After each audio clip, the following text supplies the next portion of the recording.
Ukraine just hit something big in Russia. In a historic night, it has taken out something that Putin can never replace, and Russia's president is shaken. A key plant burns, and it's not the only thing. Ukraine did everything right in a single night. Redkino, Belgorod, Bryansk, and Saratov are all burning, and there's not a thing that Putin can do about it. We'll start with the village of Redkino. Nestled away in the Tver region of Russia, that village is home to a plant that produces fuel for two of Russia's most vital missiles, the Kh-55 and the Kh-101. Putin thought the plant would be safe. Tver is sandwiched between Moscow and St. Petersburg, and Ukrainian drones would have to travel hundreds of miles to reach it. And that's just what they did. According to United 24 media, the early hours of February 7th saw Ukrainian drones take flight in the direction of Redkino. They bypassed Russia's scant air defenses and scored direct hits on a plant that reportedly produces a rare missile fuel known as disilin M. That fuel is now burning along with the plant that produces it, and Russia can't deny what's happening. NASA's FIRMS platform recorded an active blaze at the plant in the immediate aftermath of the strike, with residents on the ground also shooting footage of the fire and the thick black smoke pouring out of the plant. One of these videos, shared on X by United 24 media, shows the blaze as it's shot from a distance. Through a tree line, we see fires. We hear the buzz of incoming drones and the desperate firing of Russian air defenses as they fail to stop the weapon that Ukraine has sent into Redkino. The drone hits its target, causing a massive explosion, and the Redkino plant burns. More footage shared by the Astra Telegram channel shows one of Ukraine's drones en route to the plant. The channel says that residents also reported a chemical odor emanating from the destroyed plant, suggesting that Ukraine's drones struck something very important. The Redkino experimental plant is a large Russian industrial enterprise specializing in the development and production of chemical products. The company's website states that the plant has been a manufacturer of unique chemical products for the aviation and space industries for several decades. Keywords here are several decades. In one night, Ukraine has destroyed something that Russia has relied upon for at least as long as Putin has been in power. And we'll come back to why this particular plant and what it produced was so important later in the video. First, we told you that everything was burning in Russia, and we weren't lying. The Redkino strike has captured all of the headlines, but it was only one in a series that Ukraine pulled off on February 7th. Heading over to Bryansk, Ukraine deployed its Neptune missiles and high-mobility artillery rocket systems, or HIMARS, to destroy energy infrastructure throughout this Russian region, plunging many of Bryansk's residents into darkness.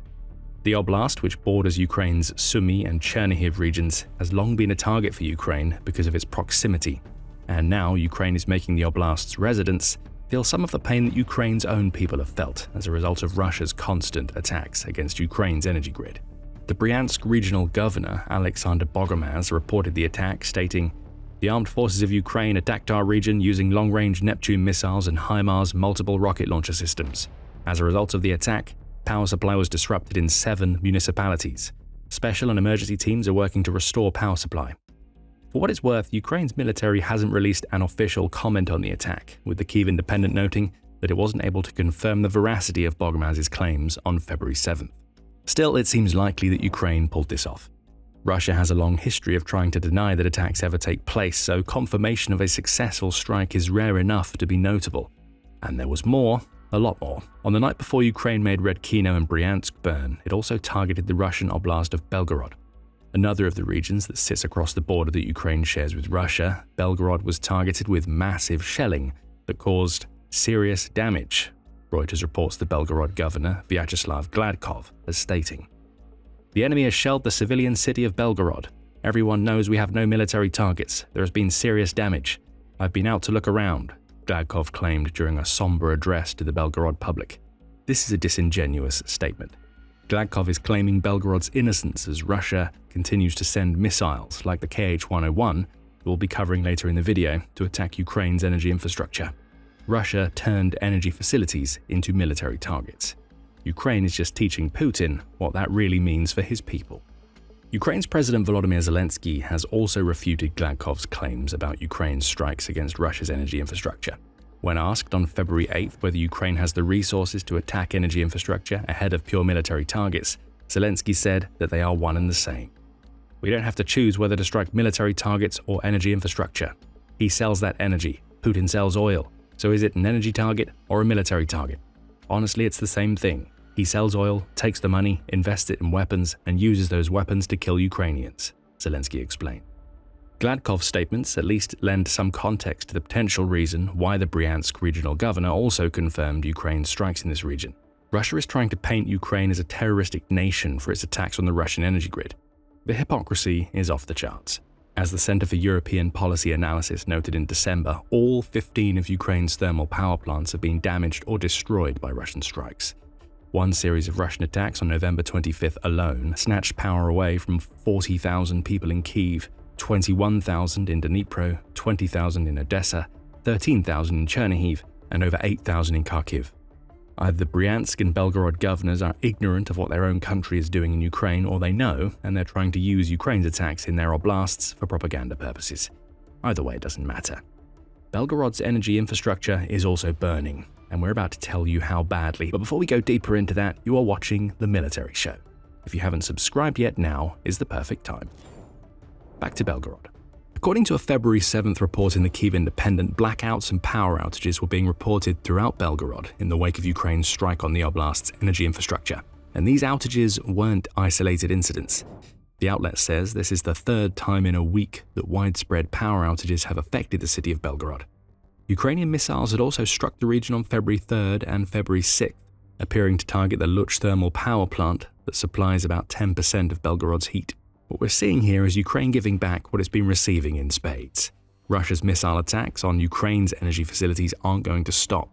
That's why Ukraine targeted Redkino, and we'll be coming back to why that strike matters very soon.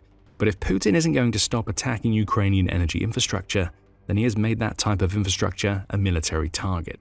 Ukraine is only responding in kind, and it's leading to Belgorod's citizens being plunged into the darkness and the freezing cold, just like Russia is doing to tens of thousands of Ukrainian citizens. Oh, and Ukraine also targeted a troop concentration in Belgorod, as announced by the General Staff of the Armed Forces of Ukraine on February 7th. We don't have any more details beyond that, but it does seem that Gladkov's claim that everyone knows we have no military targets in Belgorod was proven false on the very day that he made it. You can probably guess what we're about to say next. Ukraine still wasn't done. Also on February 7th, UKR Inform reported that Ukraine's defense forces had struck the Balashovo oil depot, which is in Russia's Saratov region. We don't know much more about this strike other than the fact that it happened, but the reason behind it is clear. The more of Russia's oil that Ukraine can take out, the less of that oil can be refined into fuel products that are used by the Russian occupiers in Ukraine. Armored vehicles and tanks can't run without fuel, neither can aircraft, which require aviation fuel that is refined from oil. And even if Russia didn't intend to send the oil in this depot to the front lines, it's still lost out. Burning oil can't be sold, and it can't be used to make fuel for the people of Saratov. Balashovo oil depot is another target that burns among several, capping a historic night for Ukraine.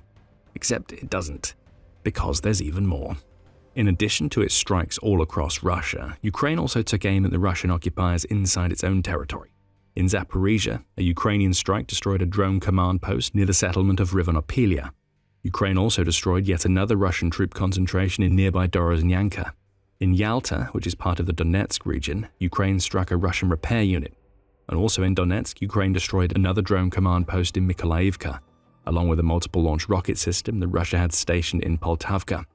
In both of these regions, the more soldiers, drones, and equipment that Ukraine destroys, the less intense Russia's assaults become.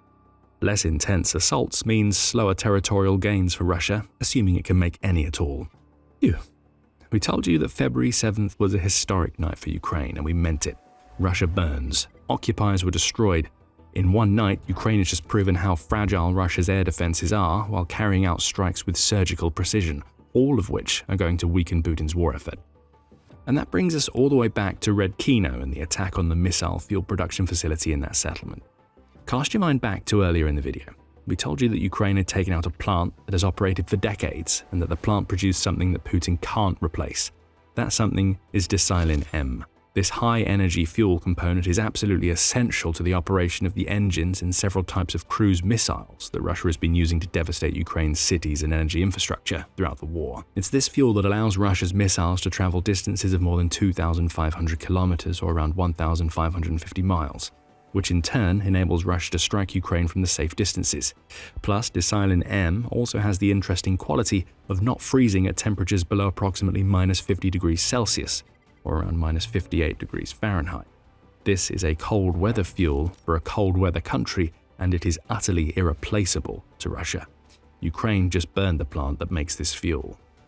We'll come back to what this means on the missile front in a moment. However, the strike on the Redkino plant is even bigger than it appears at first glance.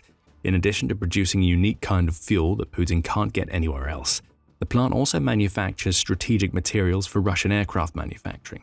These include silicon carbide, which is used to make composite materials, and boron nitride, which Russia needs to protect the engines in its missiles and the others from corrosion. Plus, the plant makes special heat-resistant enamels that Russia uses in its rockets. So it's not just the fuel that Putin lost. It's a plant that is essential to every aspect of Russia's aerial strategy. Let's hone back in on the key aspect of that strategy: Russia's missile strikes against Ukraine.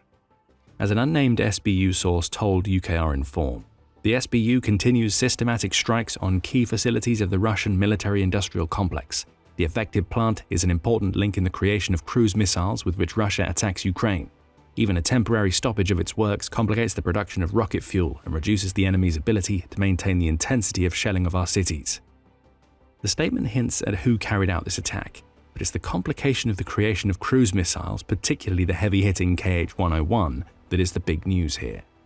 The KH-101 has been one of the main missiles that Russia uses in its long-range attacks against Ukraine. Back in 2024, Russia used this missile to hit Omatdit, which is Ukraine's largest children's hospital, so it's clear to see why Ukraine will want to see it out of the picture. The KH-101 has also been a fixture in Russia's other massive missile strikes against Ukraine. According to Pravda, in January alone, Russia launched 158 missiles of various types at Ukraine, amounting to about 5 missiles per day. Not all of these missiles would have been KH-101s, but some of them would have been, and taking them out of production is massive for Ukraine. The KH-101 is a missile that Russia claims has a range of accuracy of just 10 to 20 meters, or between 32.8 and 65.6 feet. It's been in service since 2012, and the first half of 2024 saw Russia develop a modified version that carries 2 warheads, making it twice as lethal from an impact standpoint. The KH-101 is both conventional and nuclear capable, and it's designed to fly at low altitudes, which makes it incredibly difficult for Ukrainian air defenses to shoot down. According to some sources, it travels far, with a maximum range of 4,500 kilometers or just under 2,800 miles, and it hits hard as its warhead weighs 400 kilograms or 881 pounds. And remember that Russia has modernized the original version of the KH-101, meaning its new version packs twice the amount of power. Ukrainian air defenses can defeat these missiles. They've done so many times before, but Ukraine's success rate is never going to be perfect. For instance, October 2025 saw Russia launch 270 missiles into Ukraine. Of those, Ukraine managed to shoot down 146, which is a 54% success rate. The percentage varies from month to month, often dependent on how many air defense missiles and systems Ukraine has available, but the point is always the same. Ukraine would much rather take the missiles like the KH-101 out of commission rather than having to deal with Russia launching them into its territory. The strike on the Redkino plant achieved that objective. And even if the damage is only temporary, and we don't know for sure yet, it still means that there will be a delay in Russia producing the fuel components it needs for its KH-101s, along with several of its other missiles. A delay relieves pressure. Relieved pressure means Ukraine's cities can recover and its forces can focus on repelling and countering the Russian troops on the ground. Militani makes another interesting point in its assessment of Ukraine's strike on Redkino. Depending on what Ukraine hit at the Redkino plant, it could take up to a year for Russia to get the plant up and running again. Refueling one KH-101 missile requires about 1.5 tons of desilin, so the shutdown of production lines directly affects the enemy's ability to prepare new massive strikes. It's impossible to quickly resume synthesis, as the manufacture and installation of unique reactors takes 6 to 12 months, Militani points out. Bear in mind that Russia is already operating under the heavy weight of Western sanctions. The manufacture and installation of the reactors needed to produce desilin M can't exactly be pulled out of thin air. They're unique, and if they require Western components to build, Russia might not even be able to make more.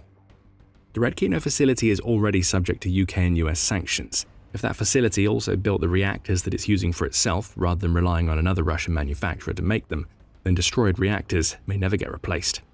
That would eventually mean that the KH-101 is taken out of the game permanently. It also doesn't appear that Russia has huge stockpiles of the missiles that relied on the production of desilin M lying around. As the New York Times reported in August 2024, Russia had already gotten to the point where it was in a hand-to-mouth situation with its missiles. Those striking Ukraine are often just weeks away from having left the factory floor, the outlet says. Any halt in production stops the flow, which also stops the attacks. The conclusion was drawn from an examination of the Kh-101 that struck the children's hospital that we mentioned earlier in the video. The missile was made in the second quarter of 2024, Damien Spleeters of Conflict Armament Research claimed in 2024. So that means between April 1st and June 30th, 2024, and given that the attack was on July 8th, that means the missile was made between 8 days and 12 weeks before the strike. It looks like Ukraine just gave Putin a major logistical problem. Specifically, the SBU just created those problems. UKR Inform says that drones from the Alpha Special Operations Center of the SBU hit the Redkino plant. We don't know if the Alpha unit was also involved in the many other strikes that we've covered. However, it does seem like a safe bet to suggest that the SBU may have had a hand in them, if not on the strike side, then in terms of providing drones or intelligence needed to make the strikes. Of course, Russia is pretending that nothing happened in Redkino. The Russian Ministry of Defense would only say that its air defenses destroyed 4 of Ukraine's drones on the night of February 7th. But the footage shows the truth. Ukraine used its own flying sanctions to take out a plant that is irreplaceable to Putin, and it did it on a night when it left several Russian regions burning. Energy infrastructure has been destroyed, Russian troop concentrations are no more, oil is burning, and if Ukraine struck gold in Redkino, the Kh-101 may soon be out of the picture altogether. Ukraine's historic night of strikes is far from the first time that it has let Russia know what will happen if Putin keeps targeting Ukraine's energy infrastructure. In January, Ukraine unleashed brutal revenge on Russia for its use of the Oreshnik hypersonic missile. Find out more about that strike and why it happened in our video. And if you enjoyed this video, be sure to subscribe to the Military Show for more coverage of Ukraine's devastating long-range attacks inside Russia and the occupied territories. And thank you, as always, for watching.